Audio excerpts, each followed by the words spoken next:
adventures of Sam Spade, detective.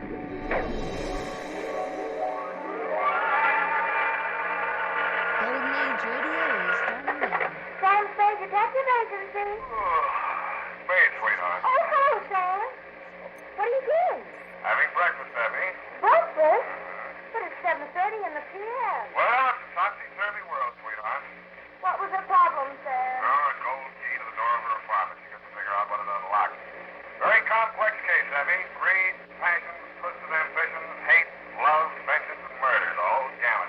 It was ghastly every now and then. Well, Sam, maybe we ought to put off the report for morning when you're feeling fresher. Oh, it's very considerate of you, sweetheart, but I'd like to get it off my chest now tonight. If you want to help, just be at your desk. Now, don't say anything when I come in. Just be there. Sam, you sound so serious. Could be, sweetheart. We'll see. I'll be right down to dictate my report on the gold key caper.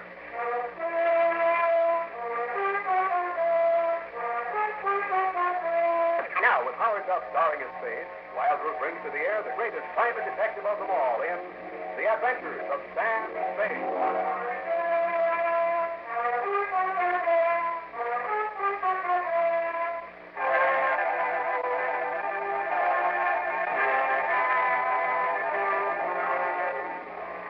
Date, January 25, 1948. New homicide detail, San Francisco Police. Attention Detective Lieutenant Dundee from Samuel Spade, license on the 175 bank. Subject, the gold key caper. Dear Dundee, it started, as these things usually do, in my office when Effie Perrine, a doll of my other Dolan, eased in, closed the door behind her, and leaned against it. There's a girl outside. A client or a client? Her name is Wanda Farr. Did she come a long way to see me? I don't think she's sitting here. I know, sweetheart, you never did. Sure, and... Okay. Will you please come in, Miss Farr? right here, Miss Farr. You're so kind, Mr. Spade. I can see I've come to the right place. You're so kind. That'll be all, Miss Farr. And now then, what can I do for you, Miss Farr? Well, I haven't a great deal of money. I've brought a little cash with me. Would $300 be enough for you? I won't haggle with you, Miss Farr. Well, thanks. Now, what's the story that goes with it? How much do you know about a man named Donovan? About as much as the police know. You know more? I'm afraid I don't even know that much. I didn't even know what he was until one evening 3 years ago. That was the last time I saw him. The police came and arrested him. I was deeply shocked. But I thought I should stand by him. As I remember, the rap was 3 to 5 years, breaking and entering. Yes, I promised to wait for him. If you couldn't quite make it. Well, in a way, you're perfectly right.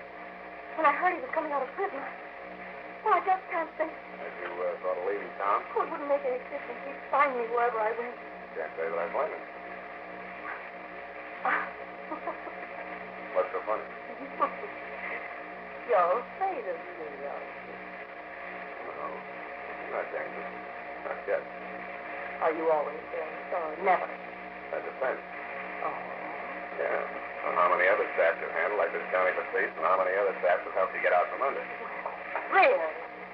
There must be some other type of detective. Okay, here's your money. And I won't go.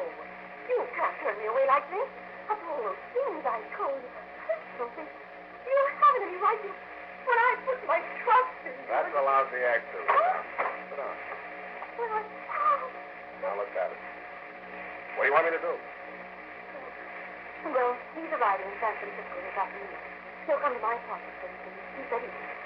I haven't been seeing him or even answering yet. That by itself is enough to make him kill me mad. Oh, if you knew, Johnny, but... Well, I don't. You said you didn't until the cops came in. But I didn't. I didn't know he was in with a mob. I just thought he was a gambler like anybody. And then about his violence. Whenever he is angry, he just goes crazy. I wanted to see him long before I set him up. Then I was going to write and tell him in prison. But then I was afraid he'd break out and make things worse for himself. But now... Now you've really got to fix. Yes, but I can't. I'm afraid. And you want me to hold a gun on him while you give him the air? Oh, you say it like that. Make him feel. But I just can't go back in. I can't. I just knew that you would come by and talk to him. And I'd feel safe. For how long? Look. Up to you. Look, let's say something for after dinner, shall we? wrong. You're not afraid. You're not afraid of anything. What's the address? 1234 Van Ness, apartment 21. What time you doing? You're supposed to get dinner on 3. I'll be there at 4:15. Budget 4 times. Long, short, long, short. No. No, don't use it. I don't want to make any mistakes. Here, take this. Let yourself in. Gold key. Johnny. Forever here.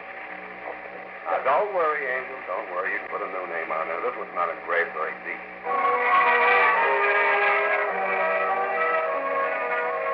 After she'd gone, a heavy fragrance clung to everything she touched. The chair she sat in, my glass with her lipstick on it for $300, even the gold key.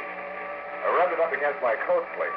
The name didn't come off. It only shone brighter. I threw it across the room just to see if it would bounce. It did. And when I walked over to pick it up, there were 2 keys, or at least 1.5. The gold shank had been hollowed out, and the key that fitted inside it was wrong again, Dundee. Not a glass key, a brass key with a number on it, 322, nothing else. I wondered if Johnny Batiste had been living a double life, or at least 1.5. I was still wondering when I slipped the brass key back into its hiding place and used the gold one to unlock the door of Wanda's apartment.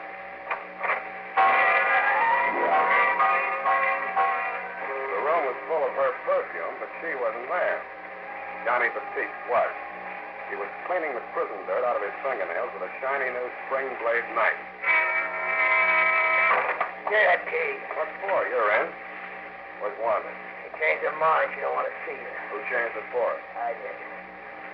I told her she shouldn't ought to marry into the wrong set. So give me that key and blow. Where is she, in here? I told you to blow. She don't want to see you. You don't admit to yourself. You're stir happy. Listen, Spade. I didn't rot in that Spade hotel 3 years to get pushed around. Why do you think I took that rap? You took it for her. You're crazy. She was through with you before you went up. Just go on talking like that. Go on. I'll cut you. I'll cut you real bad. Copper. Look, Johnny, I don't want to hurt you. Don't try. Good night, Johnny. Copper. The first thing you ought to learn about civilian life, Johnny, is don't jump somebody until you know what it's all about. What did she tell you? Oh, forget it. You'll get this cheaper than I did. But she's 3 years older. So am I. Listen, Johnny, here's my card. If there's any way I can help you, let me know, will you? I mean it. Hey, you got a heart. They gave me $50 and they pushed me out the gate, but I dropped it in the poker game down at 6th and Mission. Right off the bus. Sucker. Johnny Batiste. You need some dough, Johnny? No, nothing that ain't mine. Hey, the key is mine. My name's on it. They couldn't do nothing to me if I hopped that, could they? Now they get 10 or 15. That's solid gold. They would give me a place to flop until I get my feet under me again. Yeah, like you say, your name's on it. Here, take it. You can have your knife, too. Good, all right, guy. I'm sorry for them things I said. Hey, wait a minute.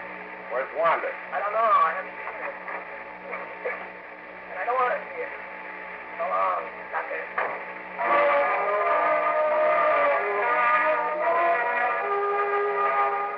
I went to the window and watched him leave the building. He didn't cough when the cold air hit him. Instead, he took a deep breath and strode briskly across the street and into a neon-lighted bar and grill. Something about his swagger bothered me. Giving him the gold key might or might not have been as smart a move as I thought it was, but I was sorry I'd given him back his knife. Sam Spade, sucker.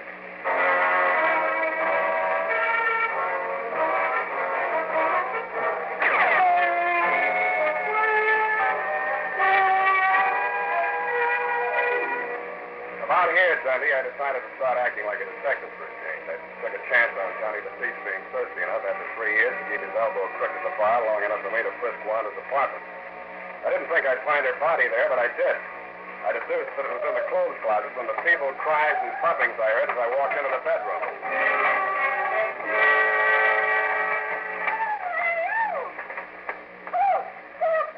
Oh, Sam, you're all right.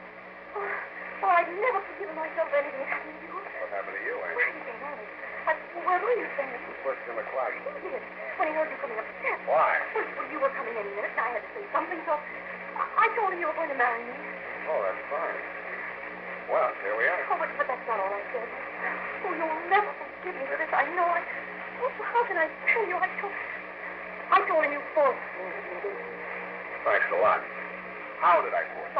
By threatening to go to parole board so they wouldn't let Johnny out. I must have a lot of influence. Yes, and that way he thought I was protecting him so he didn't hurt you. Oh, only you're guilty when he pushed me to cross. Well, it's nothing. We're all a little discovered. Oh, but if you only knew what it's been like standing there in that dark, not knowing what he was doing to you. Oh, sorry. Don't you think any more about it? Oh, listen. Oh, you do forgive me, don't you? About that gold key, Angel, I think you better change the lock on your door. What? I gave it to Johnny. You? Oh, no, you're fooling. Oh, he was broke. He made it. Oh, where did you get a crazy idea like that? Where did you get those great, big, beautiful lies? Sam, be serious. But I am. We're engaged, aren't we? Oh, stop that. Listen to me. If I don't have that key back by midnight, it's him. He's come back to kill me. Get out of sight. Get out of sight. I'll take care of it.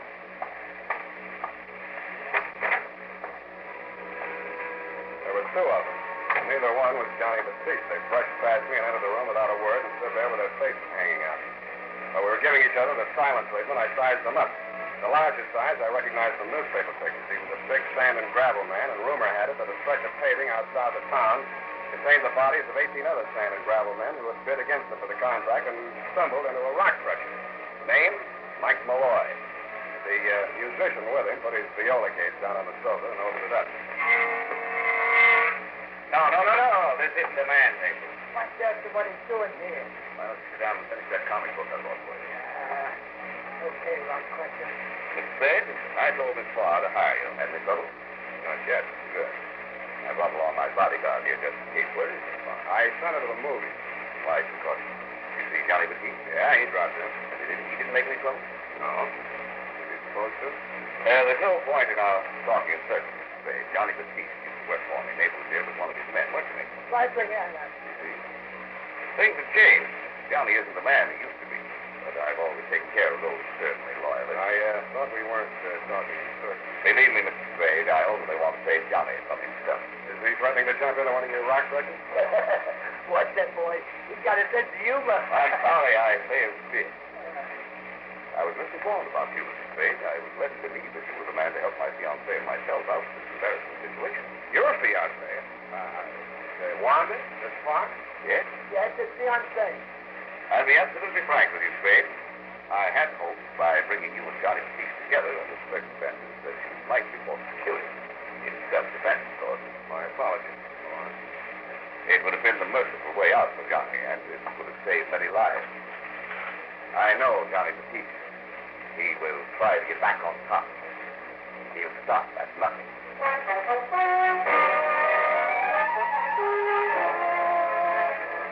I believed them, and it was no mistake. That's why I almost hoped they didn't know where Johnny was, but they did. After they left Wanda's apartment, they crossed the street and went into the neon-lighted bar and grill. By the time I got downstairs, they were on their way out again with Johnny in the middle. He didn't look like he wanted to go, but they dragged him into Malloy's limousine, and he went. I did, too.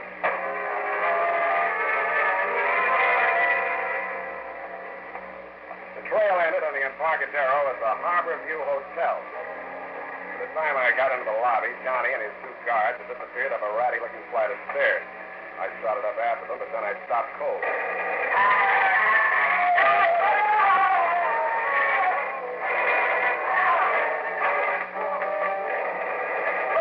When I got to the top of the stairs, I saw where the number one burst had gone. It had raked the ceiling and taken every light bulb in the corridor. I could see the flashes from the Tommy gun, and somebody backed into the hall from one of the rooms, still pumping lead. I'm gonna die! Hurry up and die! I'm gonna get out of here!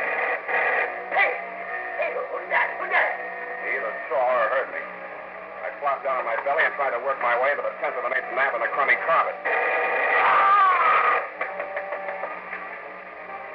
I made like I'd been hit, but I couldn't quite manage the death rattle. When I heard the gunman run down the hall toward the rear of the building, I rose courageously to my hands and knees and crawled the rest of the way down the corridor and looked into the smoke-filled room. The air tasted like burned powder, but it smelled like blood. I swallowed my insides and went in. There were 8 of them. No, spare you the details, Dundee. You saw them after they were cleaned up. I needed some fresh air, and I needed it quick.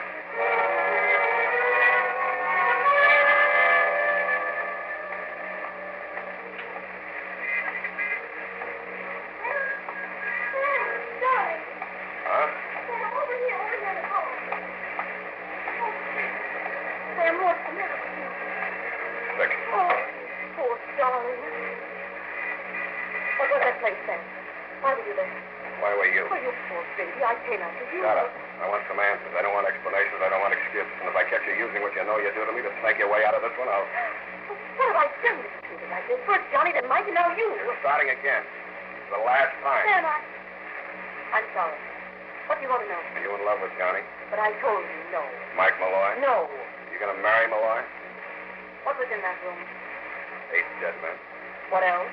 A lot of blood and powder smoke. Now I'll see if I'm going to marry Malloy. Okay, that's all I wanted to know. I'll see you later, Angel.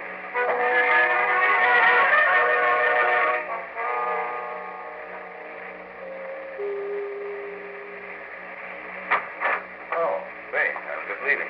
Come back later. You're not leaving, and I'm not coming back later. Get back in the room. Now, listen here, Spade. I hired you as a bodyguard for my fiancée, Miss Parr. What do you come off pushing your way in here with a gun like this? I can have your license revoked so fast to make your head swell. Help yourself. I'm a little sick of this business. Spade, I warn you, stay out of this. What's that? You know Johnny the Geek. Hello, Johnny. I gave you a working order. Can you talk? What's this for, Noir? Ask Johnny, he knows. All right, I will. You move over here where I can watch you. Keep your hands behind your neck and relax. This is going to cost you more than your life. Shut up! Now, Johnny, listen to me. This is important. Move your right hand to yes. You framed yourself in the breaking and entry rap to cool off from a bigger one, right? Okay, I see it, Johnny. Murder? No. Robbery? Mm-hmm. How big? 5,000? 50? 500,000. That payroll job. Bakersfield, December 1944. That right, Johnny? Now, if I go through with this farce, I can give it to you. Do you think it'll do you any good? I promise you it won't. Johnny got himself set up on that 3 to 5 year rap, partly for the reason you say, and partly because he didn't want to deal with the rest of the boys. He cooked up this transparent scheme of his, this gold key, that hotel room to throw us off the track. They could think the loot was hidden there. You sure it is? Positive. I bought that hotel and ripped it to pieces, room by room. So you cooked up a couple of pretty crude schemes of your own to sweat it out of Johnny. First, you thought you could goad him into killing me. When that didn't work, you had your boy Naples knock off the opposition boys into the peace mob so you could hold the whole massacre over his head. Who do you think you could settle that? Oh, excuse me. I think I'll start with you. Save your laughs until you feel better, Johnny. Don't get jumpy. Yeah, I know it's me. I'll talk to him in the other room.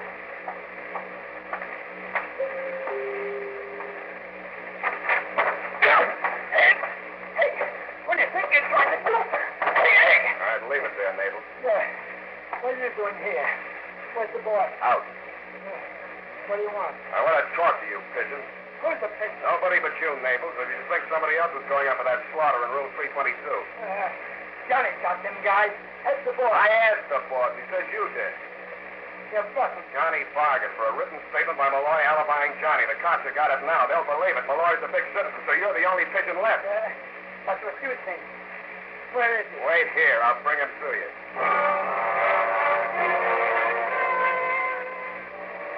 I left Naples standing there in the vestibule waiting for Malloy. Then I hoisted Johnny out of my back and left Malloy waiting for Naples.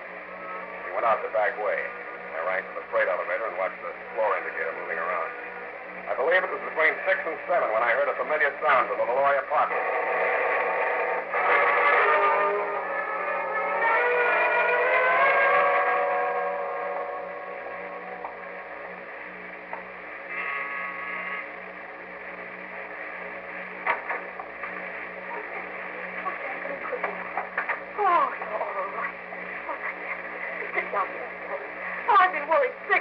What about? Malloy, Johnny, me, or the half-minute? Johnny, did Malloy find him? Malloy's dead. Johnny? Johnny can't talk. in the hospital. That's all. No, but I can. Sam, you didn't have anything to do with Malloy dying. As much as anybody. But you seem so... Oh, no, I just don't see. You're rather with Noir? I hate being the beast. Oh, I just had to see him. Oh, I waited so long for you, Gordon. Darling, when I think of all you've been through for me, I wonder if I'm worth it. I wonder. But you and everything, and the money, too. Oh, I've never dreamed there'd be anything as perfect as this. It just seems good to be true. Yeah, you're so right, sweetheart. You're so exactly right.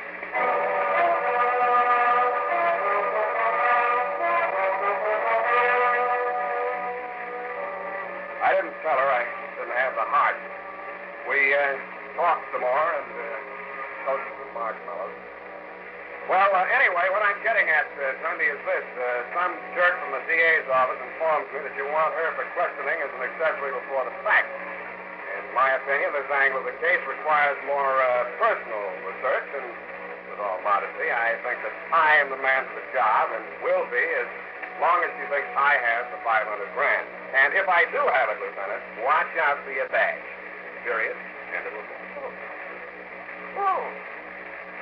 What? Yes, sir. Well, have you? Have I what, Eddie? The $500,000? Oh, heavens to Betsy, how can you be so calm about it? Pipe that up, sweetheart. Search every nook and cranny for treasury hawkshaws, and I'll give you a full account. Private, of course.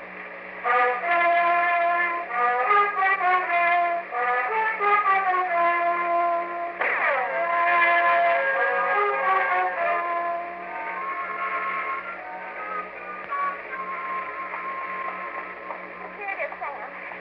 Oh, this is a mess, and it's all your fault. I'm just a mess of nerves worrying about that money. How could we explain it to Mother and Mr. Babcock at the bank? Hang, Mr. Baxter. And besides, Sam, it's not ours, and I don't think we should keep it. And if that girl loves you, just for your money. Worry no more, my sweet. Happy. Can you see the ticket? You're giving it back already? Oh, of course you would. Well, I never had. But who did? Where is it, Sam? Listen, my dear, and you can hear. There never was any $500,000 as far as Johnny Baptiste is concerned. He didn't have anything to do with that robbery. He invented the whole caper, including the hocus pocus about the gold key. Now you ask me why? Why? To keep...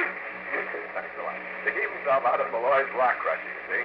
Well, he was resting safely for 3 years in San Quentin. Malloy was driving himself crazy, following that gold key and trying to dig up $500,000 that wasn't even there. He figured by the time he got out, Malloy would be crazy enough to overplay his hand. And he was right. What's left of it? Well, Sam, if you ask me, it wasn't the gold key that drove Malloy crazy. Oh? Well, I better not say it. It's not my place to advise you, Sam.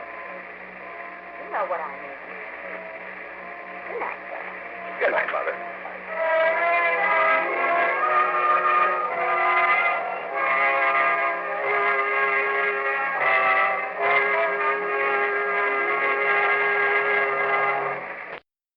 Enjoying the timeless classics on Golden Age Radio? If you're loving the nostalgia and captivating stories, consider supporting our channel with a tip. Your generosity helps us continue bringing you the best of vintage radio entertainment. Simply click on the link in the description. Thank you for being part of our community.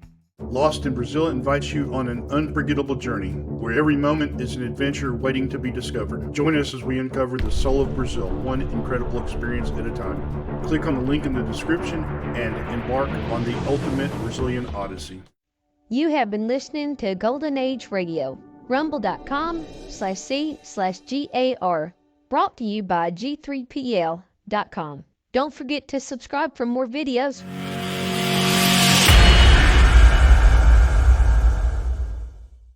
I would like to extend my sincere gratitude to Old Time Radio Research Group for their remarkable efforts in preserving and archiving the captivating world of old time radio programs.